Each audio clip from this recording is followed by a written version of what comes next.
जय श्री राम दोस्तों, सभी को प्यार भरा नमस्कार। सभी सुखी रहें और सभी धनवान बने रहें। भगवान श्री राम से हमेशा आपके लिए यही प्रार्थना करते हैं। आज की हस्तरेखा ज्ञान विज्ञान में आपका स्वागत है। बड़ी ही महत्वपूर्ण जानकारी लेकर आता हूँ दोस्तों, आपके लिए वीडियो बनाता हूँ। वीडियो देख लिया करो। हर वीडियो मेरी कुछ न कुछ लॉजिक लेकर आती है। बिना फालतू की बात कोई नहीं होती और फालतू सब दिखाई देती हैं, परंतु जो बात प्रयोग में जिसके आ जाए उसके लिए वो कामयाब सिद्ध होती है। दोस्तों, आज का विषय है कि बहुत से युगल पति पत्नी आपस में एक दूसरे पर बेहद शक करते हैं और बिना वजह भी करते हैं, कुछ वजह से भी करते हैं। कुछ वजह भी होती है, कुछ बिना वजह भी करते हैं। यह सब हमारी हस्तरेखाओं में है। हालांकि मैं अपनी वीडियो में विवादित कोई भी वीडियो नहीं बनाना चाहता, परंतु जब हस्तरेखा विज्ञान में यह सब चीज़ है तो कुछ दिखानी पड़ेगी। फिर भी मैं ज़्यादा इसको पारदर्शिता नहीं करूँगा, केवल एक इशारे मात्र को ही बताऊँगा, क्योंकि किसी की भावनाओं को ठेस पहुँचे ऐसा मेरा मकसद नहीं।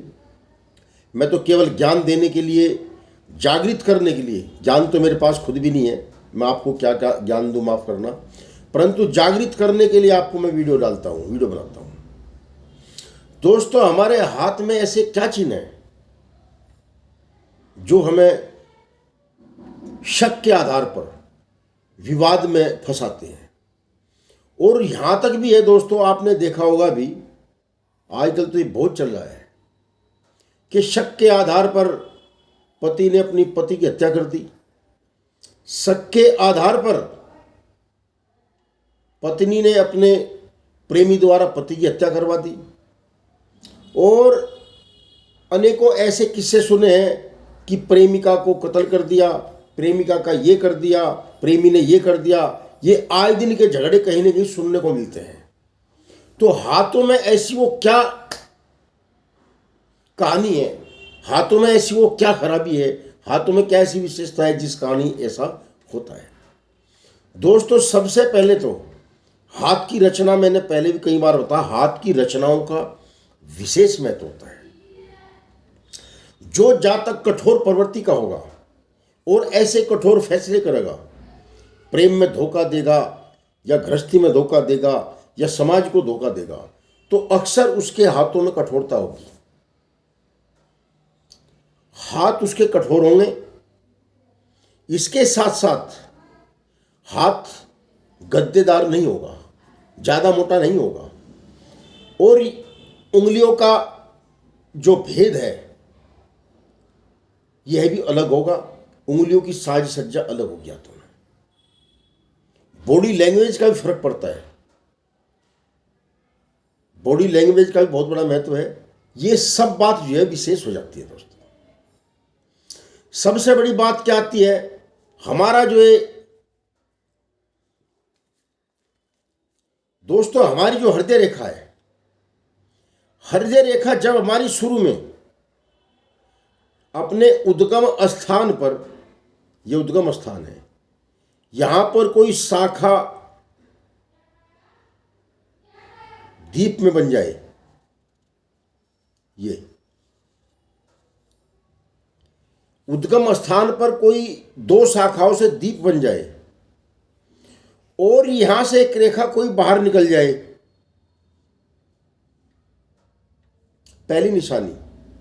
इसके अलावा हाथ में जो शुक्र मेखला होती है, शुक्र मेखला का भी इसमें बहुत बड़ा महत्व है, क्योंकि शुक्र मेखला का हाथ में होना ही, इसको हम शुक्र मेखला बोलते हैं, इसका तो हाथ में होना ही ये समझ लो कोई ना कोई हानि लेकर आएगा। इसका कोई फायदा कभी किसी के हाथ में नहीं पहुंचा है। स्वास्थ्य रेखा, हमारी जो यहां पर स्वास्थ्य रेखा होती है, स्वास्थ्य रेखा और शुक्र मेखला, इनका दोनों का ही होना गलत है। तो मैं विस्तार से बता रहा हूं, यदि किसी के हाथ में दो शुक्र मेखला होंगी तो इस प्रकार के जातक कामुकता स्वभाव के होंगे,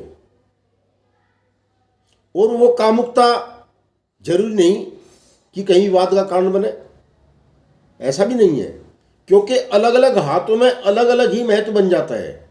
कोई भी अपना हाथ देखकर, अपनी मेल फीमेल का हाथ देखकर कोई भी इसका एकदम गलत परिणाम ना निकाले, क्योंकि हमारे बंधुवर जो यूट्यूब पे बैठे हैं एक रेखा को ही बल देते हैं।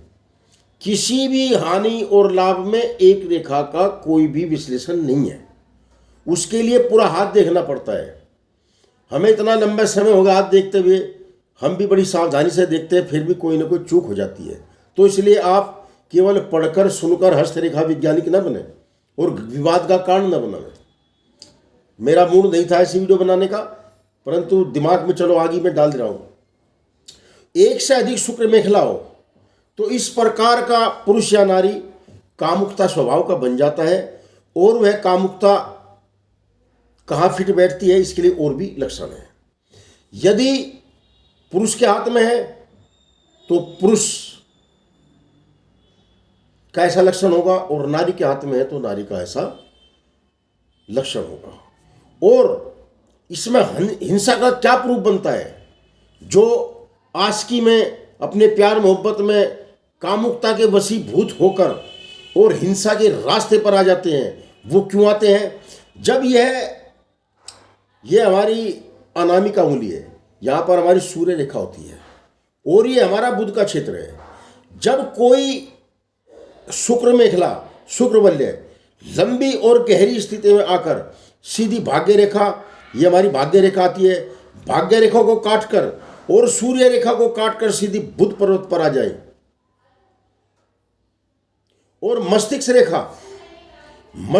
रेखा हमारी अपने उद्गम स्थान से चलकर और यहां पर बाहर की ओर निकल आए विशेष सूर्य के सामने, तो ऐसी स्थिति में जातक अपनी प्रेमी या प्रेमिका को बहुत बुरे परिणाम तक भी पहुंचा सकता है, क्योंकि सब ये रेखाओं में होता है। परंतु फिर भी मैं इसके बाद एक और बार दोबारा फिर रिपीट करता हूं कि ऐसा एक ही रेखा देखकर ऐसा विश्लेषण ना निकाले, इसके और भी बहुत कारण हैं। इसके अलावा दोस्तों, बुध रेखा काट दी और ये हमारी बुध रेखा बनती है, ये जो बुध रेखा होती है यहां से आते निकलकर, इसको हम बुध रेखा कहते हैं। जब यह बुध रेखा को काटती है तो पति पत्नी में एक ऐसा शक हो जाता है। दोबारा फिर सुनो ध्यान से, ये हमारे हाथ में बुध रेखा होती है और ये सीधी जीवन रेखा से निकलकर सीधी जो है बुध पर्वत पर आती है। जब यह शुक्र मेखला इसको भी काट दे तो पति पत्नी बिना कारण के आपस में बहुत ही शक्की हो जाते हैं और एक कलेश की स्थिति घर में पैदा कर लेते हैं। ऐसा योग बन जाता है। इस पर पक्का और भी ठप्पा लग जाता है। यदि चंद्र पर्वत, ये हमारा चंद्र पर्वत है, इससे कोई अर्ध चंद्राकार रेखा घूमती और बाहर जीवन रेखा को काटकर मणिबंध तक आ जाए ऐसे, और खंड खंड अवस्था में चले, तो इस शक के दायरे में और भी बात पक्की हो जाती है। ये कई प्रकार की रेखाएं मिलाकर ऐसे विवाद उत्पन्न करती है। किसी एक रेखा को देखकर, मेरी निवेदन है बार बार, एक रेखा को देखकर ऐसा फलादेश ना निकाले। और हाथों की रचना का विशेष महत्व होता है, बॉडी लैंग्वेज का विशेष महत्व होता है। ये बड़ी सख्त जानकारी है जो मैंने आज दी है, पर इसका विश्लेषण बिल्कुल बारीकी से करें। जय श्री सीताराम।